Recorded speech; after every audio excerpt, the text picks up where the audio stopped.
Hello, my friend. Today, I invite you to listen and read along. Don't just listen. Read the words, repeat them, and feel the story. Step by step, you will learn English through this journey.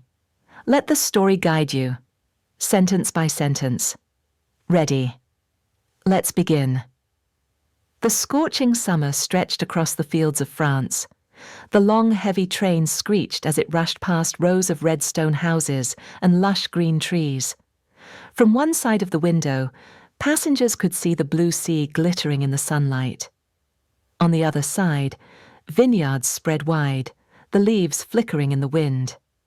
The air inside was stifling, with not a single breeze drifting into the carriage.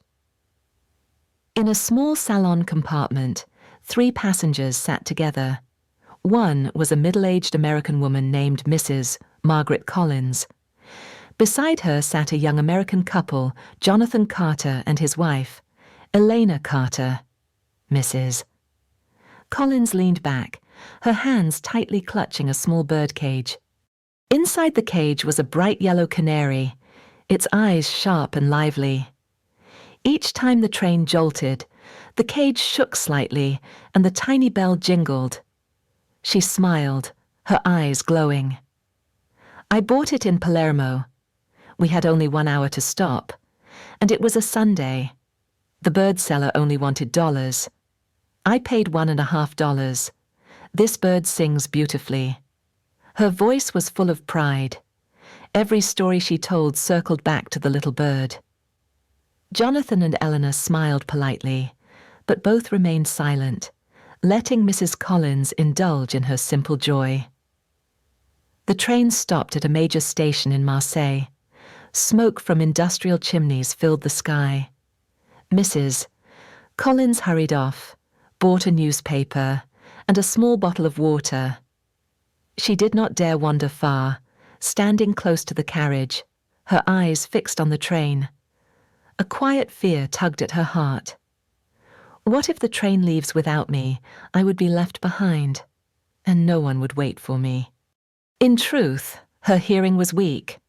Often she could not clearly catch the announcements. Back in Cannes, she had once nearly been left behind, barely managing to jump on as the train started moving. That memory haunted her still. When the train set off again, the sky had grown dark. Outside, farmers were still working in the fields. In one corner of a village, black smoke rose from a house that had just burned. Soldiers in brown uniforms stood silently on the station platform, their faces stern under the harsh white lights. Mrs. Collins looked but made no comment. She only sighed softly, then turned to the young couple. "It is so hot. I could not sleep at all last night. This train runs too fast. I am so worried, afraid there might be an accident." Elena smiled, nodding just to ease the moment. Jonathan turned his gaze back to the window, clearly not wishing to talk. The atmosphere in the compartment grew heavy, broken only by the sound of iron wheels grinding on the rails. That night, the attendant came and pulled the folding beds out from the wall. Elena and Jonathan lay side by side, while the birdcage was left in the corridor, covered with a thin cloth.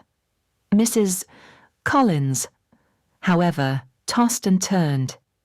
She feared sudden collisions, feared the darkness, feared the train might derail from running too fast. Outside, the night swallowed everything. The train cut through the wind as it sped on. The next morning, brilliant sunlight poured through the windows. The train was close to Paris. Mrs. Collins returned from the washroom, her face still bright, though she had not closed her eyes all night. She lifted the cloth and hung the birdcage by the window. In the sunlight, the yellow canary fluttered its wings, shook its feathers, its eyes shimmering. "It loves the sunshine," she said tenderly. "Surely it will sing soon." Indeed. The bird began to trill, its clear notes spreading through the compartment. Elena glanced up and smiled faintly. Jonathan listened, but kept his habitual silence. Mrs. Collins began speaking again, her voice softer, carrying a hidden weight. I have loved birds since I was a child. This little one, I am bringing home for my daughter. She will be so happy. Elena tilted her head, asking gently, "You have a daughter?" "Yes." "Mrs." Collins smiled, but a trace of sadness flickered in her eyes. "She is still young, and she needs this." The canary sang again, filling the air with its bright melody. In that sound, the suffocating atmosphere of the long journey seemed to ease, yet deep within each person, there remained a fear, a secret, a hidden crack that no words could mend. The train swayed gently as it passed through the deep green forests. The morning sky was clear, and little towns appeared and disappeared beyond the window. Jonathan sat still, his eyes staring into the distance. Elena adjusted her coat slightly. Mrs. Margaret Collins, however, kept talking tirelessly, as though silence made her more uneasy than noise. She leaned toward Elena, her voice gentle yet firm. "Young lady, your husband is American, isn't he?" "Yes, we are both Americans," Elena replied with a smile. "Wonderful, Mrs." Collins exclaimed. "I thought you were English." Jonathan turned, his tone carrying a hint of jest. "Perhaps because I wear trousers with English suspenders." But Mrs. Collins did not catch it. She was slightly hard of hearing, so she only nodded with a smile, then kept her affectionate gaze on Elena. "I am so glad to know you are Americans. You know, American men make the best husbands. That is exactly why I took my daughter away from the continent." Elena blinked, a little surprised. "Away? Why is that, Mrs.?" Collins's eyes darkened. Her voice dropped. "The girl, she fell in love with a young man in Vevey. They were deeply taken with each other. But I could not let it continue.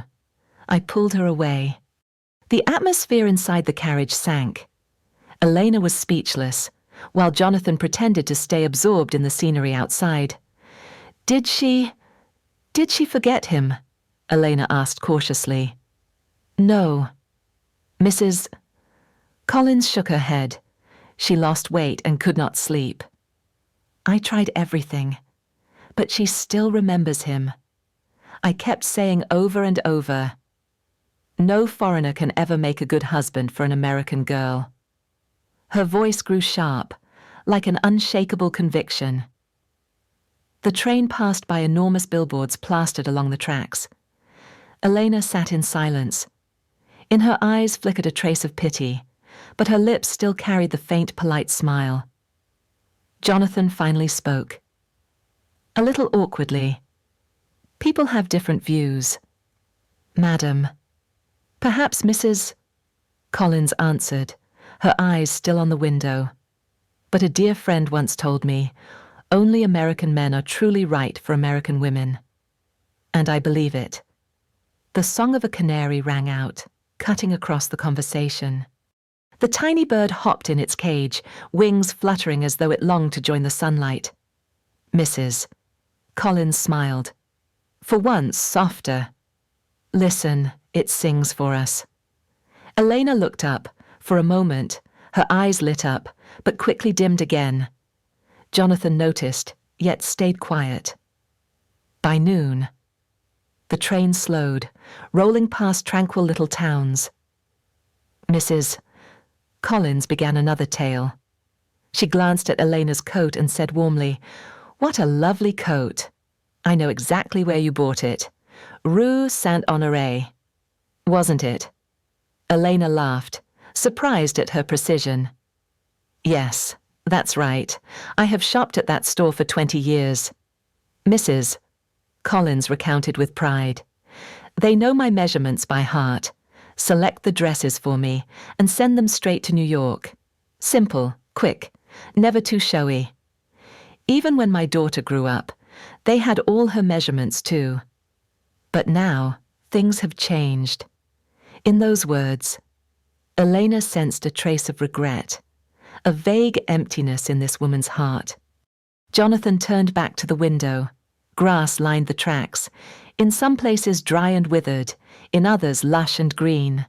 Rows of brown wooden dining and sleeping cars stretched southward. Elena pointed. Perhaps they are going to Rome. Mrs. Collins nodded, but swiftly returned to her familiar refrain. Wherever people go, I still believe American men are the best husbands. Elena forced a faint smile. Jonathan rose, starting to arrange their luggage. Paris was near. Elena, wanting to break the heavy air, asked softly, "How long has it been since you left Vevey?" 2 years now, that autumn. Mrs. Collins replied slowly, "My daughter was the reason we left. I wanted to take her far from that young man. He was Swiss, wasn't he?" Elena asked, "Yes, from a good family, studying engineering. They met in Vevey. My daughter loved strolling with him." Elena sighed. "I know Vevey. We spent our honeymoon there." Mrs. Collins's eyes lit up. Truly where at the Trois Couronnes Hotel? Of course, a marvelous place, old and elegant. Elena nodded, her voice quiet. Autumn is breathtakingly beautiful. A brief silence filled the carriage. Outside the window, a sudden scene of chaos appeared. 3 train cars wrecked beside the tracks. Roofs collapsed, walls torn open. Jonathan froze. "Look, an accident." Mrs. Collins clutched the birdcage tightly, eyes wide with fear. "I knew it. Last night I felt something bad. I couldn't sleep, so afraid of this. The train goes too fast, far too dangerously. I will never again take an express at night." Elena gripped Jonathan's hand. A chill raced down her spine. But Jonathan stayed quiet, his eyes heavy with thought. The train slowed, gliding into the shadows of the Gare de Lyon in Paris. Dim lights flickered, porters' footsteps echoed, their quick hands lifting luggage through the windows. Mrs. Collins smiled in farewell, handing her birdcage to a porter from Cook's travel agency. They found her name on the list. Jonathan and Eleanor followed another porter silently, so quiet that even the sound of the wheels rolling across the tiles echoed louder than usual. The journey closed, yet the conversations, Mrs. Collins's relentless declarations, and the long silences between Jonathan and Elena still hung in the air, unresolved. The Gare de Lyon station was still immersed in the dim light of early morning. The echo of a train whistle lingered behind, and the scent of coal and oil smoke still hung in the air. Crowds of people hurried down, carrying luggage, rushing to find their own direction. Mrs. Margaret Collins followed the porter from Cook's agency, holding tightly onto a birdcage, inside. The little yellow canary tilted its head, feathers puffed up against the morning chill. She looked relieved, as if her path and her daughter's had finally reached a new destination. Meanwhile, Jonathan and Elena Carter walked behind, their steps slow. They were in no hurry. Both remained silent.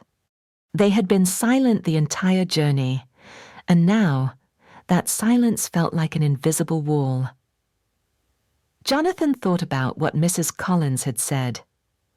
Only American men make the best husbands, a rigid, conservative belief. But what haunted him was not her conviction. It was the way she had cut off her daughter's love. A shiver ran through him. Was this not a reflection of his own marriage with Elena? Where love was slowly being cut off by unspoken words, Elena walked beside him, her hand brushing the edge of her coat. Within her, the echo of Mrs. Collins's story about Vevey, about autumn streets, about a love torn apart, kept resonating. Elena, too, had once lived such days laughing brightly, feeling happy simply because Jonathan held her hand. But now, her smile appeared only as a polite gesture to strangers. They passed through a gate where tickets were torn. Everything had ended. The journey had closed, leaving behind an emptiness that was hard to name. On the station's tiled floor, Jonathan suddenly stopped. He turned toward his wife. Elena stopped as well. For a moment, their eyes met. Eyes that once overflowed with love now showed only exhaustion. "Do you feel," Jonathan hesitated, "that we are like that too?" Elena said nothing. That question had lingered in her mind throughout the journey, but she had never dared to voice it. Now, as Jonathan finally spoke it aloud, she simply nodded faintly, her lips trembling. "Yes, we have changed." The noise of the station seemed to fade away. For a brief moment, only the two of them remained, facing the truth they had avoided for so long. "We came to Paris to," Jonathan lowered his voice, "begin a life apart." Elena closed her eyes. A tear slipped down her cheek. She no longer protested, no longer pleaded. She simply accepted it as something inevitable. From a distance, Mrs. Collins's canary sang, its clear notes piercing the heart. Eleanor suddenly felt a deep ache a mother had severed her daughter's love to preserve her own belief, while she herself was watching her own love fall away, powerless to save it. Stepping out of the station, the city of Paris was waking. Cars began to roll. Footsteps echoed on the sidewalks, and the scent of freshly baked bread drifted through the air. Everyone had a destination, but Jonathan and Elena no longer shared one to return to. They walked side by side on the cobblestone street, yet with every step, the distance between them grew. Jonathan wanted to say something, to hold on to her, but his throat tightened. Elena, too, wanted to turn, to cling to some last piece, but her heart was heavy, weary. The truth stood clear, as bright as the morning light. We are no longer one. In a small cafe, Jonathan sat staring at his cooling cup of coffee. He remembered Elena's gaze back in Vevey during their honeymoon. That smile had once been the light that guided him. But now, that light had gone out. He asked himself, is every love worn down by time, or was it only because they had stayed silent too long? Letting small distances widen into an abyss, Elena sat opposite him, wordless. She remembered her laughter in the past, the ease of resting her head on his shoulder without worry. But now, the space between them felt as strange as two strangers sharing a train compartment. Outside, somewhere. The canary's song rose again, and Elena gave a faint sorrowful smile. She realized love can be beautiful, but if not nurtured, it withers, like a train. Whether fast or slow, it must one day come to a stop. The climax did not come from the bird's song, nor from Mrs. Collins's tale, but from the moment Jonathan and Eleanor looked straight into the truth, they no longer shared a path. From helplessness, they found a resolution acceptance to move forward, acceptance so each could rediscover themselves.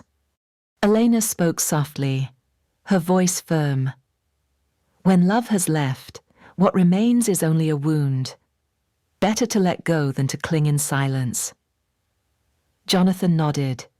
In his eyes flickered both pain and serenity. They left the cafe, stepping into the light of the Paris morning.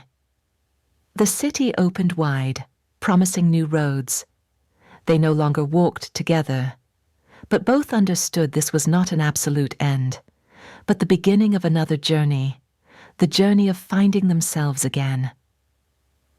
The message of the train slowly revealed itself.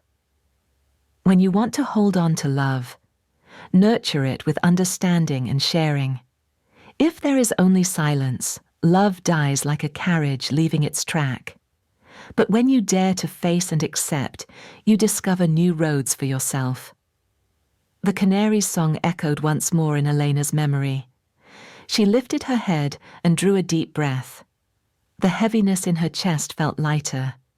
Though parted, she believed that warm days still lay ahead. The story closed not with a reunion, but with an awakening. Love had departed, but from that departure, each could begin again to read, to listen, to think, to speak, and to walk toward tomorrow.